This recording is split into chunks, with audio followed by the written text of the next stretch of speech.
SNDP NSS ഐക്യം സംബന്ധിച്ചുള്ള വിവരമാണ്.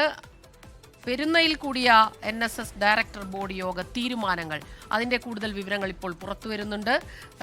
പല കാരണങ്ങളാലും പലതവണ NSS SNDP ഐക്യം അത് വിജയിക്കാത്ത സാഹചര്യത്തിൽ വീണ്ടും ഒരു ഐക്യശ്രമം പരാജയമാകുമെന്ന കാര്യം ഇപ്പോഴത്തെ രാഷ്ട്രീയ സാഹചര്യങ്ങളാൽ തന്നെ വ്യക്തമാകുന്നുണ്ട്. NSSലെ അടിസ്ഥാന മൂല്യങ്ങളിൽ നിന്ന് വ്യതിചലിക്കാനും കഴിയില്ല. അതിനാൽ വീണ്ടും ഒരു ഐക്യം പ്രായോഗികമല്ല എന്നുള്ള വിവരമാണ് ഈ റിപ്പോർട്ടിൽ നിന്ന് നമുക്ക് മനസ്സിലാക്കാൻ കഴിയുന്നത്. General secretary G. Sukumaran Nair പുറത്തിറക്കിയ ഈ യോഗത്തിനു ശേഷം ഇറക്കിയ ഈ റിപ്പോർട്ടാണ് നമുക്ക് മുന്നിലുള്ളത്. അതിൻ്റെ വിശദാംശങ്ങളുമായി ടോബി ജോൺസൺ ചേരുന്നുണ്ട്. ഒപ്പം ന്യൂസ് ഡെസ്കിൽ നിന്ന് S. വിജയകുമാറും നമുക്കൊപ്പം ചേരും. ആദ്യം ടോബിയിലേക്കാണ്. ടോബി, വലിയ രീതിയിലുള്ള ചർച്ച വന്നതാണ്, പക്ഷേ ഇപ്പോൾ NSS SNDP ഐക്യം അത് പ്രായോഗികമല്ല.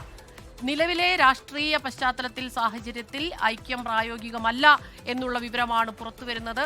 അത് വലിയ വാർത്തയാണ്. കഴിഞ്ഞ കുറേ ദിവസങ്ങളായി ഉണ്ടായിരുന്ന ചർച്ചയും അതുതന്നെയായിരുന്നു. ഐക്യത്തിലേക്ക് പോകുന്നു എന്നുള്ള രീതിയിലുള്ള വാർത്തകൾ, അതിപ്പോൾ ഇന്നിപ്പോൾ അത് അങ്ങനെയല്ല എന്നുള്ള വിവരം പുറത്തു വരുന്നു. പറയൂ. അല്ലെങ്കിൽ ഒന്നിക്കേണ്ട ആവശ്യമുണ്ട് എന്നുള്ള നിലപാട് സുകുമാരൻ നായർ വെള്ളാപ്പള്ളിയുടെ പ്രസ്താവനയോട് സ്വാഗതം ചെയ്തുകൊണ്ട് പറഞ്ഞിരുന്നു. അന്നും അദ്ദേഹം പറഞ്ഞൊരു കാര്യമുണ്ട്, ഇത് വ്യക്തിപരമാണ് തന്റെ നിലപാട്. NSSും SNDPയും തമ്മിൽ ഒന്നിക്കണമെന്നത് തന്റെ വ്യക്തിപരമായിട്ടുള്ള നിലപാടാണ്. എന്നാൽ NSSന്റെ ഒരു നിലപാടായിട്ട് ഇത് വരണമെങ്കിൽ ഡയറക്ടർ ബോർഡ് യോഗത്തിൽ ഈ വിഷയം ചർച്ച ചെയ്യണം. അത് ചർച്ച ചെയ്ത ശേഷം മാത്രമേ ഈ തീരുമാനം എടുക്കൂ എന്നുള്ള നിലപാടാണ് സുകുമാരൻ നായർ അന്ന് പറഞ്ഞത്. ഇന്ന് ചേർന്ന ഡയറക്ടർ ബോർഡ് യോഗത്തിലാണ് ഇക്കാര്യം വിശദമായി ചർച്ച ചെയ്തത്.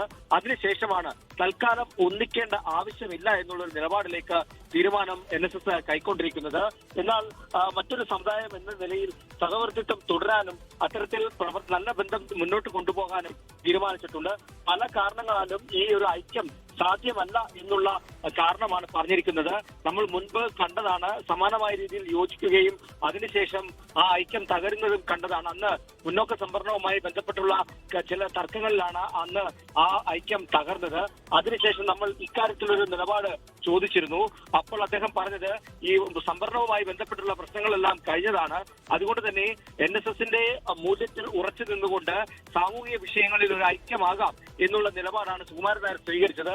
എന്തായാലും ആ ഒരു നിലപാടിനെ ഡയറക്ടർ ബോർഡ് യോഗം അത് പൂർണ്ണമായും അംഗീകരിക്കുന്നില്ല.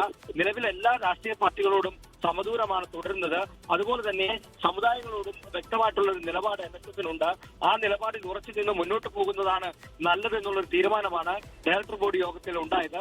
അതുകൊണ്ടാണ് ഇങ്ങനൊരു വാർത്ത കൂടി പിറക്കി ഇപ്പോൾ ആ ഐക്യം വേണ്ടതില്ല എന്ന് വ്യക്തമാക്കിയിരിക്കുന്നത്.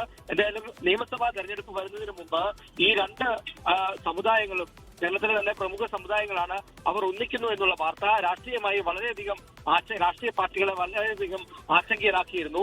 പ്രത്യേകിച്ചും കോൺഗ്രസിനെതിരെയുള്ള വിമർശനം, അതിന് പിന്നാലെ BJP നേതാക്കൾക്കെതിരെയുള്ള വിമർശനം, ഇതൊക്കെ വലിയ ചർച്ചയാവുകയും ചെയ്തു.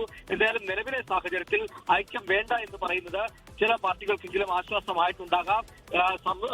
NSSന്റെ മൂല്യങ്ങളിൽ ഉറച്ചു നിന്നുകൊണ്ട് സമദൂര നിലപാട് സ്വീകരിച്ച് മറ്റ് സമുദായങ്ങളുമായി നല്ല സൗഹൃദത്തിൽ പോകാനുള്ള ഒരു തീരുമാനമാണ് ഇപ്പോൾ NSS കൈക്കൊണ്ടിരിക്കുന്നത്.